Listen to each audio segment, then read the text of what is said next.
All right, buckle up, everybody, because today we're going to take a deep dive into something that's going to, well, it'll really stretch your brain a bit. We're talking about the two-sided universe. Yeah, this one's pretty out there. It is. You sent this article, and basically it's saying there might be another universe out there. Yeah. And not just any universe, but like a mirror image of our own. Yeah, mostly made of antimatter, though. And get this, time runs backwards. Okay, before we even get there, I've got to ask, when I saw this title, I was like, wait, is this like a sci-fi movie we're talking about here? It kind of feels that way, right? But it's based on... Yeah, but it's grounded in some pretty serious physics. So the article... It's called, let me see. Time, Symmetry, Antimatter, and the Two-Sided Universe. And it's exploring... all sorts of crazy ideas. Yeah, like black holes, maybe they're time machines, or even like all the electrons in the universe. Maybe it's all the same one, just bouncing around through time. It's a lot to take in. I know. So let's try to break this down. Okay, sounds good. So first off, picture the Big Bang. We always start there, right? Right. It's like our starting point. Round zero. So the Big Bang, and on one side, you've got our universe, all this matter, everything we know, and time's moving forward. And then the article says, on the other side of the Big Bang, you have this mirror universe, mostly antimatter, and time's going in reverse. Whoa, hold on a second. I got to stop you right there. Antimatter. Yeah. What even is that? Like, Yeah. seriously, I think a lot of us, we hear that word, and it's like straight out of Star Trek. Uh-huh. Yeah. I mean, it sounds like something Spock would talk about. Exactly. So can you break that down for us? Sure. So basically, imagine every particle of matter has this, like, evil twin. Ooh, I like this. Evil twin. And that's the antiparticle. Same particle, but it has the opposite charge. So, like, for every electron, there's an anti-electron. Exactly. And that anti-electron, we call that a positron. And here's where things get really interesting. This positron, we can actually think of it as an electron, but it's moving backwards in time. Wait, hold on. Are we talking time travel now? Well, some physicists think so. Like, really? Yeah, so when an electron and a positron, they collide. They totally annihilate each other. Woof. Gone. And they release this burst of pure energy. And some physicists think that annihilation, it could be evidence of particles moving backwards in time. At the quantum level. Exactly, at the quantum level. Okay, so we've got the Big Bang as this, like, starting line, and we've got these particles potentially zipping back and forth in time. So does that mean our universe and this hypothetical antimatter universe, are they, like, connected somehow? That's what the article's getting at, yeah. But how? Well, that's where this idea of symmetry comes in. Symmetry. Symmetry in physics. It's all about how the laws of nature, they basically stay the same, even if things are, like, flipped around or reversed or rotated. So it's like this hidden code in the universe. Yeah, exactly. Like the underlying order to everything. Okay, I'm kind of following, but how does that connect to this whole two universes thing? So one of the most important symmetries, it's called CPT symmetry. CPT, what's that stand for? It stands for charge, parity, and time reversal. Okay. And what it means is if you flip the charge of a particle, Okay. you reverse its position in space, and you reverse time. Whoa, all at the same time. All at the same time, yeah. Yeah. The laws of physics, they should still hold true. So you're saying, like, there could be this mirror universe out there. Everything's flipped, including time. Yeah. But it would still, like, work. That's the idea. Yeah. That's pretty wild. CPT symmetry kind of provides this framework for Yeah. how that could be possible. But there's another piece to this whole thing, right? Black holes. Yeah, black hole. They've got to be involved somehow. They probably are. So how do they fit into this whole time travel mirror universe idea? Well, remember, black holes, they're regions of space-time where gravity is so strong nothing, not even light, can escape. Right. And that intense gravity, it creates these conditions where the normal rules of time, that they might not apply anymore. So you're saying, like, black holes could be... Cosmic doorways. Yeah, like to this mirror universe. Some researchers think it's possible. Really? Yeah, there are these theoretical models where certain quantum effects near a black hole, they could allow for movement backwards in time, and maybe even connections to other universes. This is a lot. Like, my brain is officially fried right now. It's, it's a lot to wrap your head around. We're talking about a universe where time goes backwards. Black holes as, like, time machines. And it's all connected to this idea of symmetry. It's pretty mind-boggling, for sure. Okay, but wait. If the universe was perfectly symmetrical, Wouldn't that be a problem? You're thinking about the matter and antimatter thing? Yeah, they annihilate each other, right? Right. Like, wouldn't they just cancel each other out? Exactly. And then there'd be nothing left, just energy. That's the key point. So how are we even here? Well, the fact that we are here in a universe made of matter, it means there must have been some asymmetry, some imbalance in the very early universe that allowed matter to, like, win out over antimatter. So we're basically a cosmic anomaly. In a way, yeah. Our existence depends on a little bit of cosmic, like, messian. Yeah, a little bit of imbalance. Wow, that's pretty incredible to think about. It is, it is. Okay, so we've got this theory, this two-sided universe, where time runs backwards and antimatter's in charge. Right. But there's this crucial element of, like, asymmetry that we need to figure out. Yeah, it's a key part of the puzzle. So where do we go from here? Well, I think the next step is we got to look for evidence. Evidence. Okay, like what? The article mentions a couple of possibilities. I'm all ears. Lay it on me. So one idea is we search for remnants of antimatter from the early universe. And how would we even do that?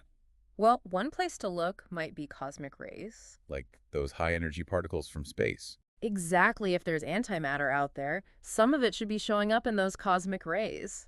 So scientists are out there, like, sifting through these cosmic rays, looking for these tiny bits of antimatter. You got it. Like finding a needle in a haystack, cosmic style? It's a tough job, but if they find something, it would be huge. Okay, what about black holes? We talked about them, like maybe they're time machines. Could they hold some clues to this mirror universe too? Maybe black holes, they're still so mysterious. They are.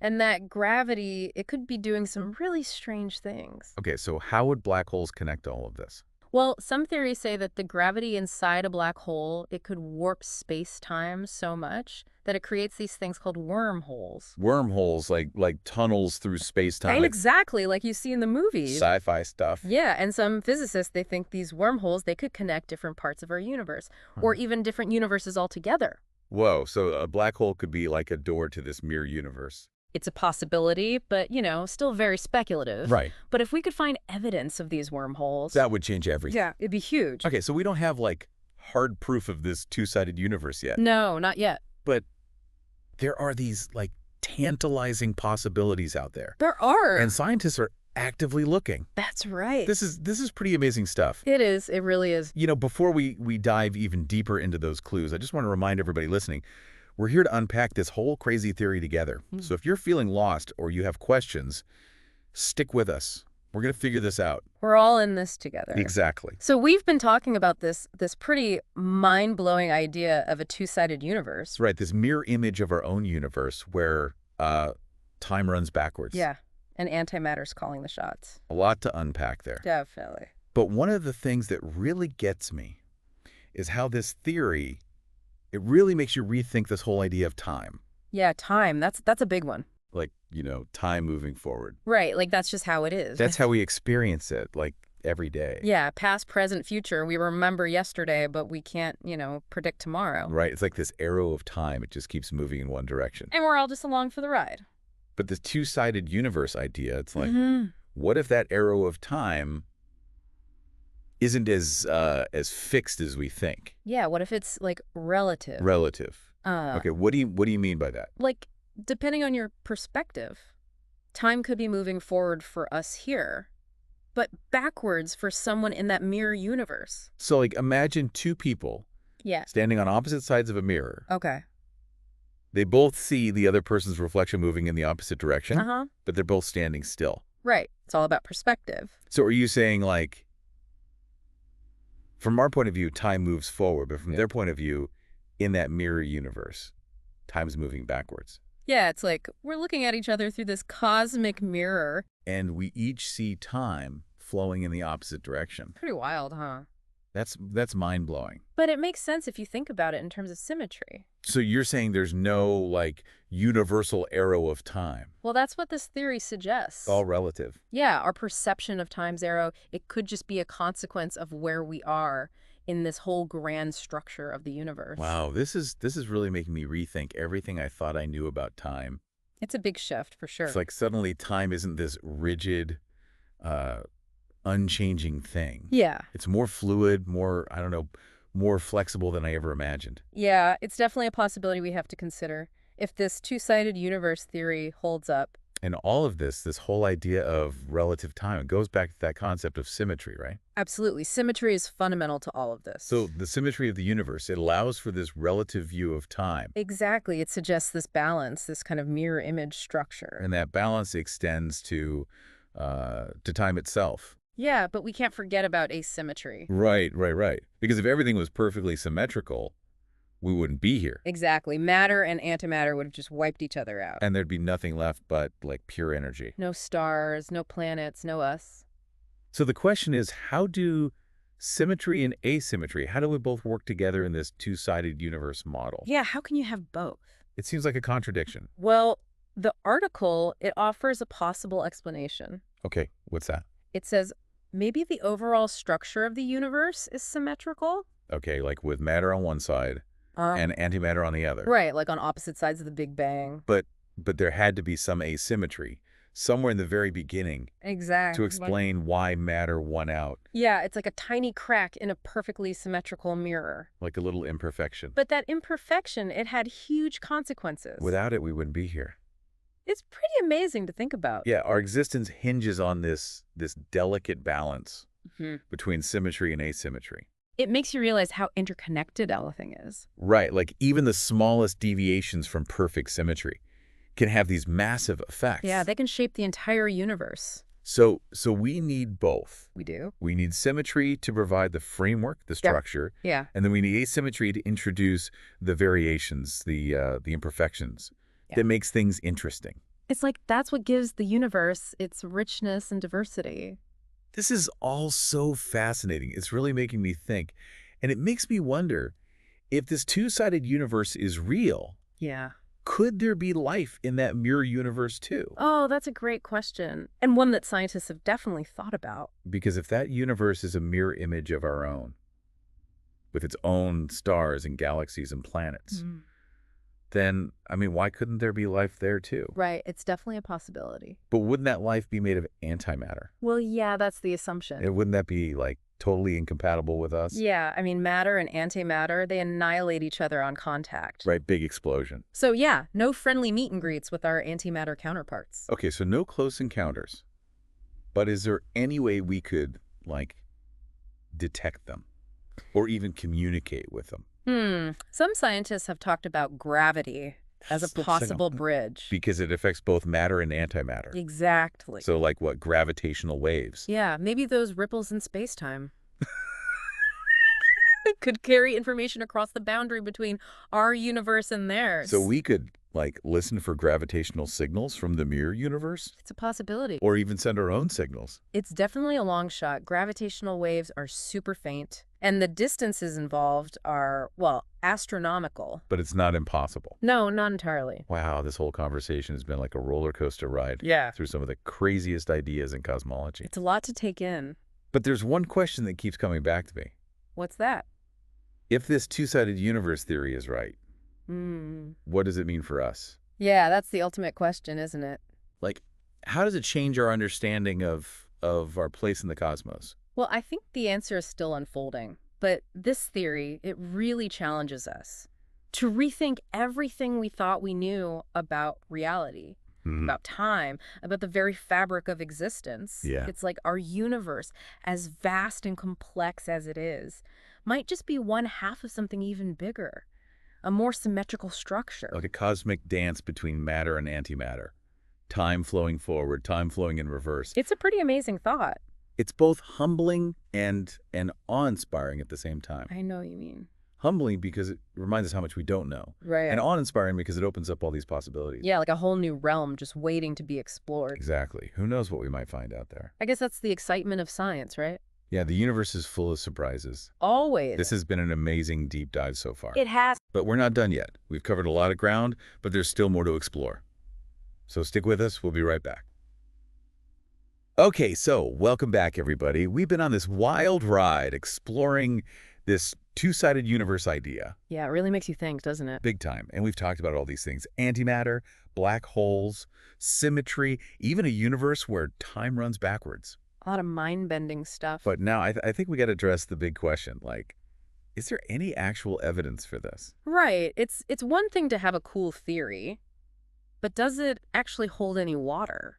So are there any clues out there? Well, the article does mention a couple of things we could look for. Okay, I'm all ears. Tell me more. So one idea is we could search for remnants of antimatter from the very early universe. Okay, remind me again why antimatter. Well, remember, the theory says the Big Bang, it created equal amounts of matter and antimatter. Right. But we look around, and our universe is mostly matter. So where'd all the antimatter go? Exactly. If this two-sided universe idea is right, most of it ended up on the other side, in that mirror universe. But you're saying maybe some of it is still here? It's possible, like tiny pockets of it, remnants from the Big Bang, might still be lurking around. So finding those remnants, that would be like a little piece of the puzzle that supports this whole two-sided universe picture. Yeah, exactly. And where would we even look for something like that? Well, scientists are looking in cosmic rays. Cosmic rays, those Yeah. high-energy particles that come from space. Yeah, those ones. Okay, and how would antimatter be in those? Well, the theory is if there are antimatter particles out there, some of them should be showing up in those cosmic rays. So it's like scientists are sifting through all these cosmic rays, looking for these tiny bits of antimatter. Yeah, like finding a needle in a haystack. But a cosmic haystack. Exactly. And if they find something, that would be Huge. It would really lend some support to this whole idea. okay. That's one possibility. What about black holes? We talked about them earlier. You know, like maybe they're time machines. Right, right. Could they also give us clues about this mirror universe? They might. Black holes are still so mysterious They are. that Yeah. gravity, it could be doing all sorts of crazy things. So how would black holes be connected to this mirror universe? Well, there are these theoretical models. They suggest that the gravity inside a black hole, it could warp space-time so much that it creates these things called wormholes. Wormholes, like tunnels through space-time. Exactly, like in the sci-fi movies. So you're saying like a black hole could be a door to this mirror universe. Some physicists think it's possible, but it's still very speculative. Right. But if we could actually observe these wormholes It would be revolutionary. It would change how we understand the universe. and the possibility of other universes, including this antimatter one. Yeah, it would open up a whole new world of possibilities. So it sounds like we don't have like definitive proof yet, Not yet, but there's some pretty amazing possibilities out there. definitely. And scientists are actively looking for answers. That's what science is all about, pushing the boundaries of what we know. It's this constant search for knowledge. Mm-hmm. And even if we don't find definitive proof, like even just exploring these ideas, It expands our understanding. yeah, it opens our minds to things we never even imagined. It's like it makes you realize how much is still out there, how much we still don't know. This whole deep dive has been incredible. It has. It's made me realize that the universe is so much bigger and more mysterious than I ever thought. Yeah, and who knows what amazing discoveries are still waiting for us. That's the exciting part, right? Absolutely, the universe is full of surprises. Well, on that note, I think it's time to wrap up our exploration of the two-sided universe. We've covered a lot of ground, some pretty complex stuff, We have. but hopefully everyone listening has come away with a little bit more wonder about the universe Mm-hmm. and a little bit more curiosity about what might be out there. I hope so. And, maybe, just maybe, there's another version of us out there in that mirror universe, living their lives in reverse. Oh, that's something to think about. It is. It really is. Thanks for joining us on this incredible journey. It's been a pleasure. Until next time, keep looking up at the stars and keep wondering about the mysteries of the universe. Because who knows what we'll discover next. This has been The Deep Dive. Thanks for listening.